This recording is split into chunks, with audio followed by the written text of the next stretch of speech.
Introduce yourself, the media you come from, and your questions. My name is Musani Bafano. I write for the Enterprise Service in Zimbabwe. And the question for you is, it has been actually mentioned that Africa needs quite a lot of money needed for climate change financing. I want to find out, given that we had this forum, are African countries committed to looking at domestic funding, given that there is a shrinkage in international funding on this, and also that they are facing quite a lot of debt. So do you think that domestic funding and resource mobilization is the key now, and will this be done? Thank you very much for that question indeed. I mean, domestic funding and financing is key in the sense that we cannot wait until what first has been promised since Paris come. And because of that, because every year in every forum, African countries remind the world about the commitments. But at the same time, we have the urgency. We have the urgency. African countries are already highly impacted by the consequences of climate change. And of course, they have to explore in parallel all the means to really respond to these challenges, because our people are already suffering from these impacts. So it's key in that sense that we have an urgency, and we have also to develop our own responses while we continue to highlight the responsibility of course, the developed countries in terms of the climate, the global warming. But we have also, that's what we did as African countries in Nairobi during the African Climate Talks.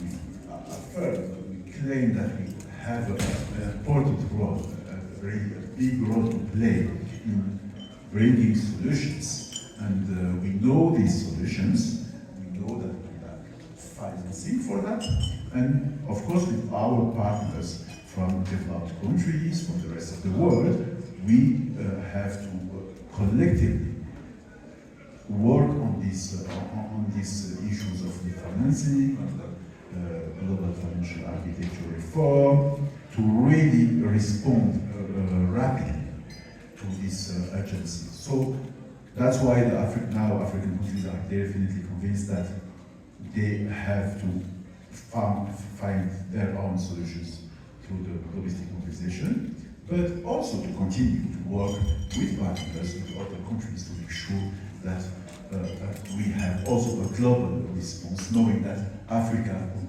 contribute a lot towards this, bringing its own responsibility. During the different sessions we discussed about the capacity of the Congo Basin, in terms of carbon sequestration, but not only oceans, the island countries, or the coastal countries could bring a lot in terms of responses to this global challenge that the humanity is facing. So we don't have the luxury to ignore any solution. We need to explore all the solutions together in parallel, and to really respond to this urgency, because on a daily basis, our people are suffering from the impact of global warming.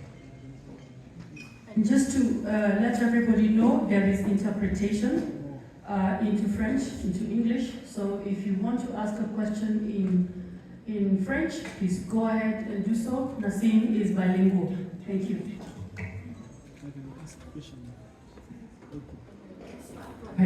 Bonsoir à Monsieur Nassim Osman. Aujourd'hui, l'Afrique est vulnérable. Les discours, on en a toujours. Mais aujourd'hui, comment la CEDA, la communauté internationale, les pays riches doivent s'accorder pour une aide concrète à l'Afrique? J'ai suivi un panel sur la troisième génération des céréales.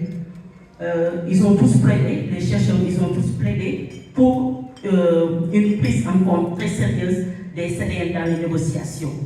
Concrètement, qu'est-ce que vous comptez faire pour aider l'Afrique à se relever si on sait qu'elle ne contribue qu'à 4% des émissions de gaz à effet de serre? Je pense qu'on a toujours parlé des COP de l'action, de la COP de Paris sur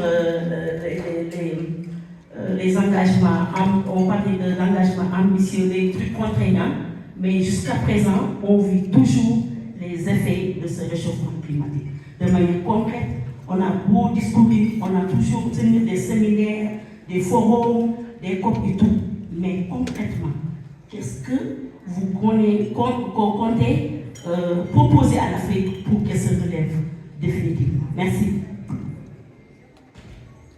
Merci de votre question. Alors, par rapport à ce qui est à faire, fait déjà concrètement par rapport aux urgences auxquelles le continent, comme je l'ai très bien rappelé, qui ne contribue que de manière marginale au réchauffement climatique, moins de 20%, 3,9%, et qui, par contre, subit de manière importante les effets du changement climatique. Je n'ai pas besoin de citer toutes les catastrophes naturelles récentes, mais que ce soit au Mozambique, le cyclone Idai, ou cette année, il y a un an, le cyclone FRADD, au sud de la région australe, qui continue à avoir des conséquences. C'est-à-dire qu'au-delà des conséquences directes, les pertes humaines, les pertes matérielles, même au niveau économique, j'aime souvent citer l'exemple du Malawi, qui a perdu en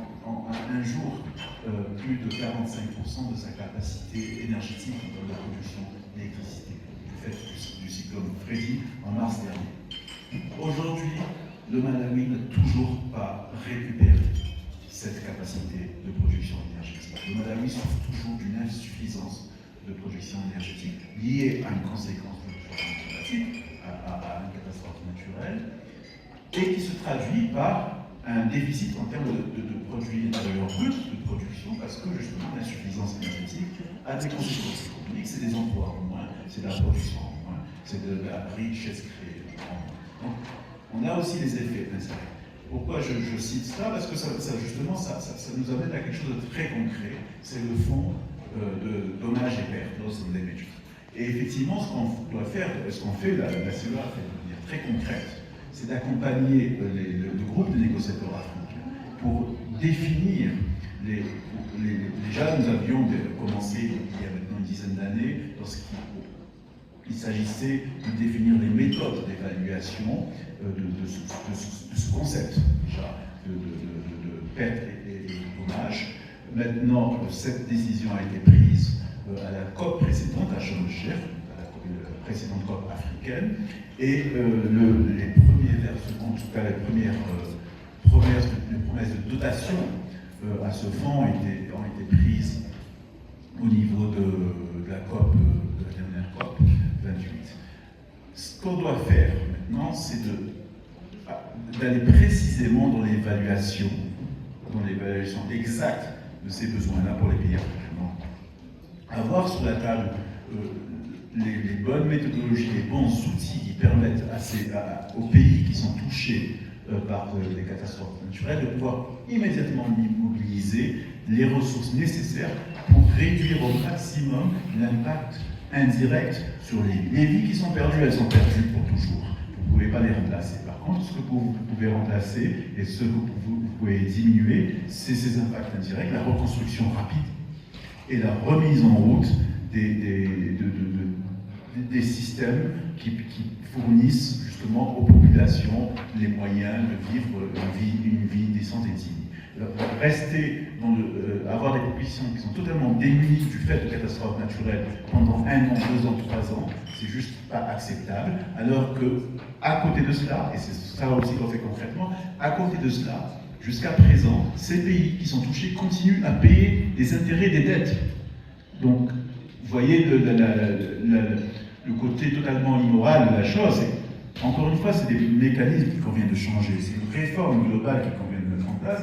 La clause sur la suspension du paiement des dettes en cas de catastrophe naturelle est quelque chose pour laquelle la CEA a fait un plaidoyer depuis quelques années, qui est aujourd'hui, bien sûr, très accepté par l'ensemble des partenaires. Et au-delà de l'accepter, d'accepter le principe, c'est techniquement qu'il faut pouvoir faire cette réforme-là. Donc là aussi, au-delà de l'acceptation morale qui est une évidence et une acceptation de principe, il faut aussi produire les solutions techniques qui permettent d'avoir ce genre de changement. Maintenant, aujourd'hui, et c'est un des résultats qui est maintenant obtenu au niveau global, les pays qui font face à des catastrophes naturelles pourront faire fonctionner une clause qui suspendra leur versement d'intérêts à la dette pour pouvoir consacrer l'ensemble de leurs ressources à la réponse à l'urgence auxquelles font face leur population. Ce qui n'était pas possible il y a même ne serait-ce qu'un an. Donc c'est des choses concrètes qui changent la vie des gens et qui changent la vie des gens qui sont touchés par ces catastrophes naturelles.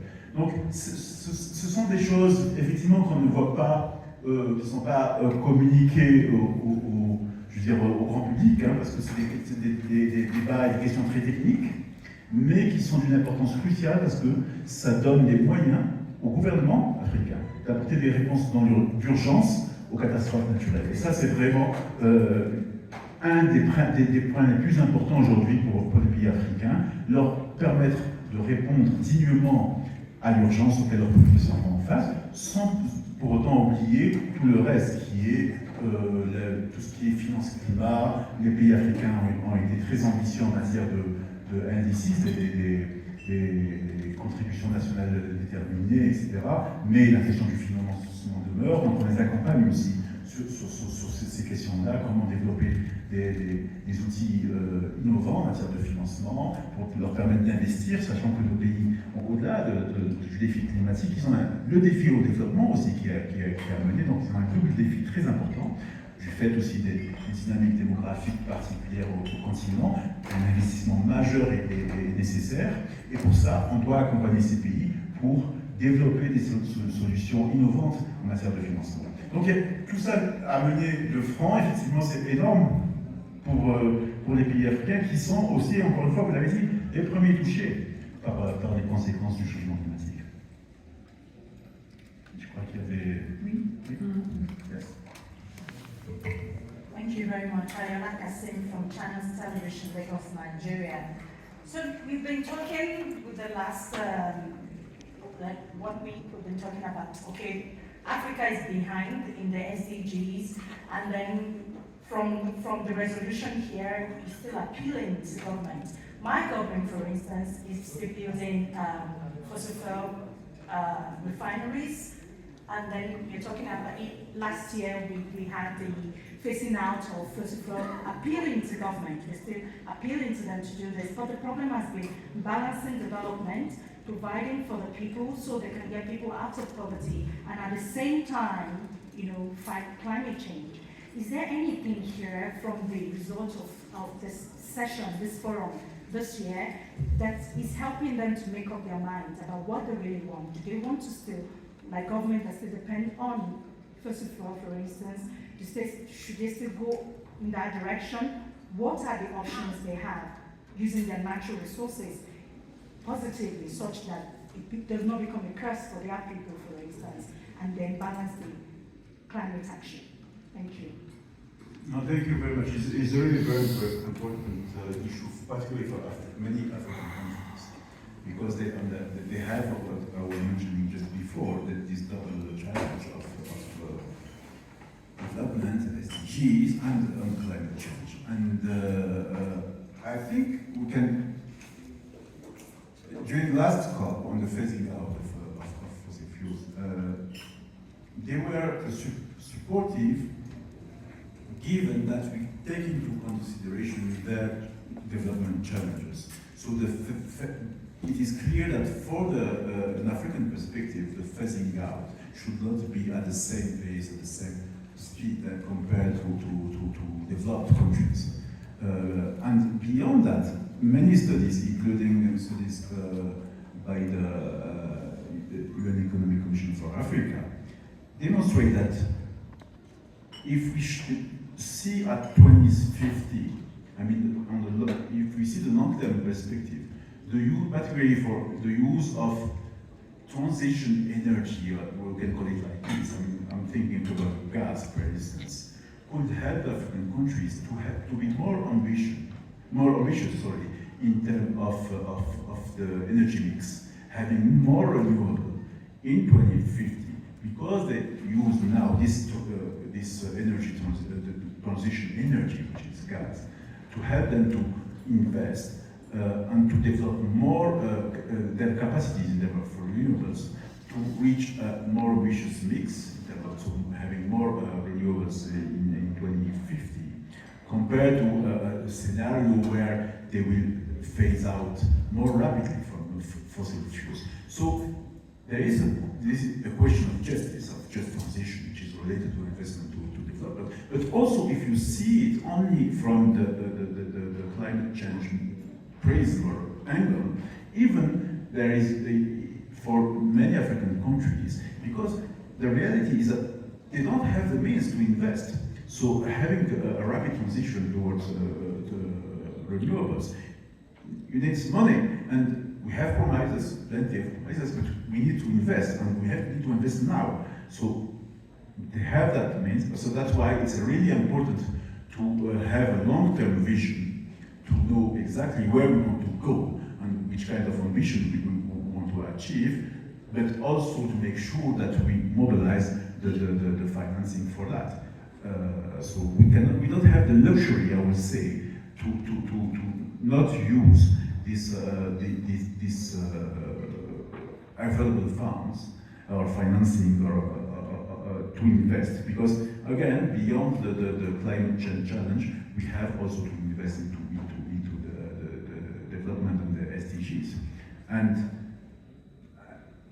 the issue of the debt is also there. So because of the different crises, COVID, the different wars, conflicts within and outside the continent, the inflations, the countries are even more restricted in terms of means. So that's why, again, what is important is to be committed to the phasing out. But I think that there's no doubt about that. This has been claimed and confirmed at Nairobi at the African Climate Summit, but also in Dubai during COP28. So having this vision, long-term vision, but also making sure that we use all our domestic financing, international support, cooperation, to make sure that we reach that level of ambition base. Very much, Nassim. Didier, I think you had a question? Yes. Quickly, one of the most awaited global events that has been spoken so far so many times is the Summit of the Future. So are you confident that you have 1 or 2, 3 key messages from this meeting that we're taking as the continent to New York for the Summit of the Future? Absolutely. I think even if this Summit of the Future looks very far and really far from the daily conversations we are having on the continent because of the urgency linked to the natural disasters, linked to the urgency linked to the death, all the reality that the people and also the governments are facing in terms of constraints. I mean, there are some key issues and key messages coming from the continent, and they were discussed here on really I would say on 2 dimensions. The youth one. I mean, the continent has that specificity of having maybe the more dynamic demography, but in terms of beyond the demography itself is what is behind in terms of willingness to innovate and to bring new solutions to another way to develop, another way just to life, therefore for life. Really having people not only new paradigm, really beyond the new paradigm, a new concept of how we consider the others and we live with dignity with the others, etc. And I think our youth are really exploring all the possibilities to express that. And this is what during the sessions on youth we had a test of that. But this is what we see also across the continent, sometimes with very constraining environment. We still have, sometimes you think that these are miracles, but it's because of the conviction from this youth that they can change today their worlds, and that the continent has plenty of through the natural capital, nature-based solutions, new solutions, even exploring how technology could support them to be actors. So we have more and more evidence on the willingness of the youth to be actors of this change, of way to develop, of way to live, or way to interact with the others within the continent, but also with the rest of the world. So on that, I think it will be even a very strong message. It's up to us also to support all our young actors to convey that message. But I think the rest of the world will hear that message in September. Again, the climate one. In 1 year, the African narrative has changed a lot, has evolved a lot. We are confident that we are providing an important, we are solution providers to the rest of the world. Not only as, of course, other part of the world will play their role, but now across the continent, everybody, or many actors are convinced that they could and they have to play a key role towards that challenge. So it's about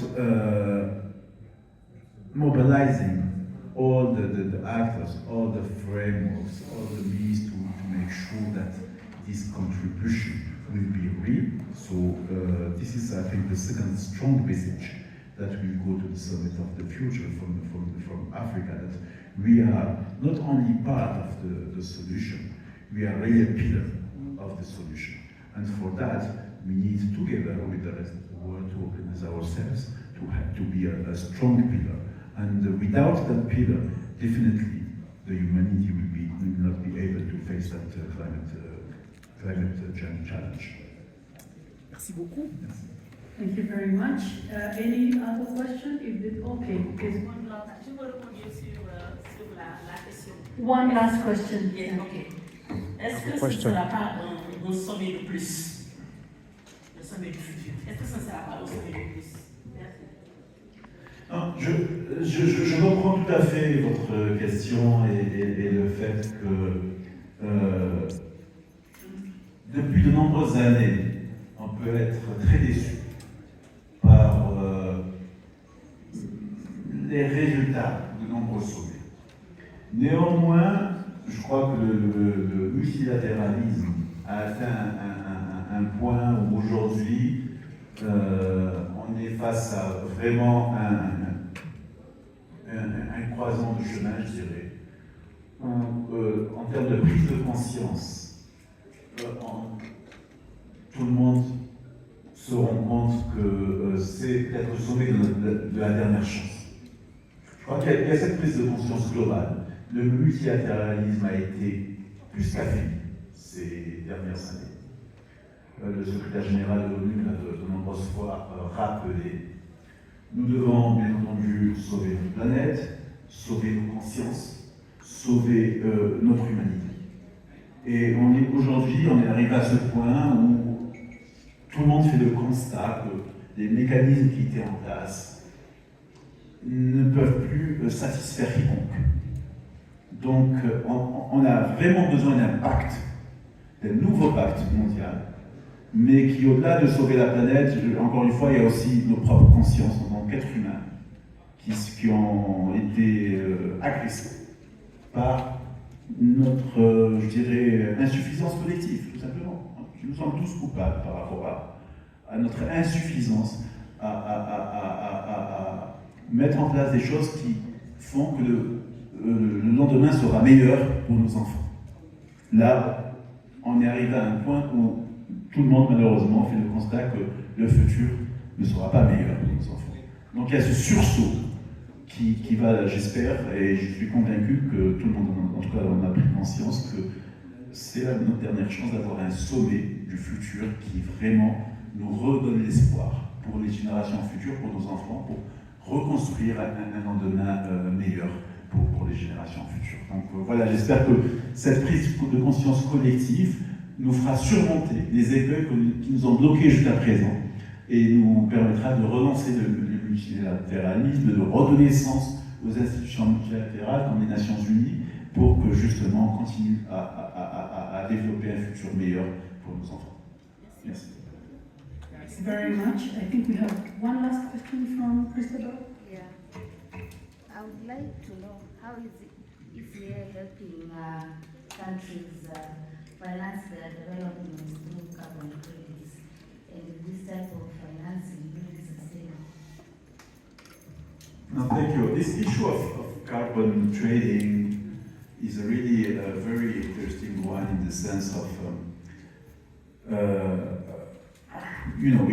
there is different type of carbon trading. Of course, you have the carbon that is related to the compliance with the UNFCCC negotiations, the Paris Agreement, etc. But your question is maybe, I think, is more related to what we call the voluntary carbon market, where the countries could sell their sequestration capacity to actors situated or located in other countries that are polluting and they want to compensate. So they buy carbon. So this is a source of revenue first. So that's why it's interesting for countries, that because they have different challenges and they are looking for resources to SDGs or whatever. The reality is, as of today, African countries on that market are selling their capacity to sequester carbon at a very low price, which is less than $10 a ton, while in very mature markets, in Europe or North America, the ton of carbon is at more than $100. So there is a huge gap. And beyond that, even, when we sell in many African countries that are selling carbon on the voluntary carbon markets, you have also, I don't want to call them side effects, because these are central effects, particularly where we have forests. The communities that are living there are not benefiting at all from these operations. And beyond that, sometimes they don't even have access to the forest anymore. So they are excluded for what traditionally they were using that forest for on their daily life, and they don't have access. So we need really to move from that, and this is about what we call the high integrity carbon. So we need to build the institutions. We need to build within the country, within African countries, to build the mechanism and the tools to help the countries to stop that race towards the bottom, competing. I want to sell you my carbon, I want to sell you my carbon sequestration capacity, etc., etc. So, and the price stayed very low. By setting standards, harmonized standards or protocols beyond the countries, and the ECA is very well placed for that because it's part of our mandate to promote regional approaches to bring together the countries, to build institutions, also at the sub-regional level and at the regional level, working with African Union Commission, working with the REX, the Regional Economic Committees, to really build this mechanism at the sub-regional level, to stop first the race towards the bottom, developing standards, high-level standards. This will help us to build this high integrity, this trust, so then we have direct impact on the price. But we are not just looking about increasing the price, we are looking about the inclusion of the communities, so we need to make sure that within these mechanisms, we put also in place the right mechanism for the communities to have their voices heard and to be able to lead that process, to be part of that process, so to make sure that a significant part of that revenues goes to the communities, because it's the place where they live. So it's very important that, and by including them, by making them structural in that process, these communities today, also in the forest, or I think I take the example of the mangroves on the for the coastal communities, they are using that wood. So they are destroying today the mangroves or some of the forest. So you cannot just tell them don't touch that, because they are there since the centuries. They are there. So what is important is to find the way to transform these communities as the guardians, the first beneficiaries from that operations. Then they will be naturally the protectors. So they will develop this mangrove forest or other forests. So it's really how to value that for them to become the first the stewardship of that nature-based solution of that carbon. But beyond that, Africa is also promoting an accelerated industrialization, and the green industrialization, and beyond selling our capacity to sequester carbon to the rest of the world, we need also to be strategic and to use that as a strategic commodity. We need to escape from this old model where we were selling to the rest of the world raw material without transforming that. Carbon, your capacity to sequester carbon, will be key in the future market. You see Europe is putting in place CBAM, the carbon border adjustment mechanism. Other big markets are putting also, they started to put in place similar mechanisms. So in the near future, your capacity of having carbon, your capacity to sequester carbon will be included in your competitiveness, in your new competitiveness. So for us, as we want to accelerate our industrialization, it's really important also to keep in mind that this could be a strategic commodity for our future exports. So while we are building the regional value chains, it's important also that we keep it, we include this, I was talking about harmonized regional protocols. This will help us, for instance, for a firm in Uganda with importing another component from Kenya, to make sure that because of the harmonized protocols, this will be compatible to build not just an Ugandan product, but East African community product that includes also carbon dimension, so that product will be competitive in the external markets, and this will be facilitated by these harmonized protocols. So it's really important to see this carbon capacity, and the continent is richly endowed by this natural capital, to see it also as a strategic commodity. And I will finish off by adding something else. We have other very important, I would say, strategic commodity is biodiversity. So the next one beyond the carbon credit, biodiversity credit is also something that is strategic for the continent. The capacity to maintain biodiversity will be more and more valuable, and at the difference to the carbon credits, the carbon credit, the continent came late in that market, and if you want, we are price taker. We are not mastering the rules. On the bio credit, this is very new. It's not stabilized at all. So we have the capacity to start to set our rules, but we cannot do it at the country level. So we need to realize that our force,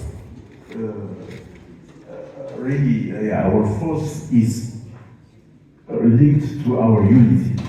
So we can do, if we go at the regional level, at the continental level, at the African level, we have the principles. The principles are very well known and are accepted by all the rest of the world. But let's put in place our own rules at the continental level for biocredits, for these new markets, and then we will maintain or keep a large part of the value addition within the continent. So this is very important for the future markets. The biodiversity credit will be really very important for the continent. Thank you. So I think Thank you very much. And on that note, we come to the close of this exchange with Nassim Oman. You're free to follow up any questions, any other further issues you wish to